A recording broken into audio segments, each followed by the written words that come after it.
செஞ்சி என்ற அந்த 4 தொகுதிகளில் மட்டும்தான் பாமக வேட்பாளர்கள் இப்போது முன்னிலையில் இருந்து வருகிறார்கள். தொடர்ந்து வாக்கு எண்ணிக்கை நடைபெற்றுக் கொண்டிருக்கிற நேரத்தில் முன்னிலை நிலவரங்கள் மாறிக்கொண்டே இருக்கிறது. இதில் பாமக 4 தொகுதிகளில் முன்னிலை பெற்றிருக்கிறது. தருமபுரி, ஜெயங்கொண்டம், பெண்ணாகரம், செஞ்சி என்ற அந்த 4 தொகுதிகளில் தான் பாமக வேட்பாளர்கள் தற்போது முன்னிலையில் இருந்து வருகிறார்கள்.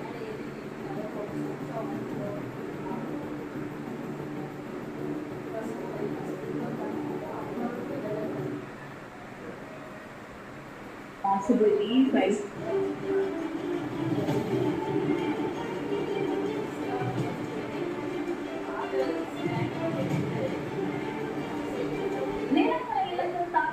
விஜய் ஆலோசனையில் ஈடுபட்டு வருகிறார். தனது அரசியல் ஆலோசகர் ஜான் ஆரோக்கியசாமி உள்ளிட்டவருடன் விஜய் ஆலோசனையில் ஈடுபட்டு வருவதாக தெரிகிறது. அதை முக்கிய செய்தியாக நாம் பார்க்கிறோம். இதுவரைக்கும் தனி பெரும்பான்மை கிடைக்காத சூழலில் இந்த ஆலோசனையில் என்ன அம்சங்கள் ஆலோசிக்கப்படுகின்றன என்பதும் முக்கியத்துவம் வாய்ந்ததாக பார்க்கப்படுகிறது.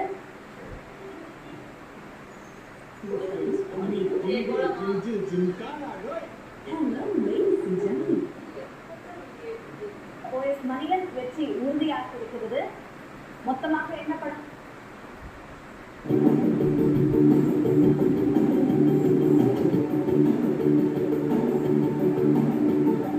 சோழிங்கரில் பாமக முன்னிலையில் இருந்தது. குஞ்சுகள் என்னென்னவோ விமர்சனங்களை வச்சு அதுக்கு அவங்க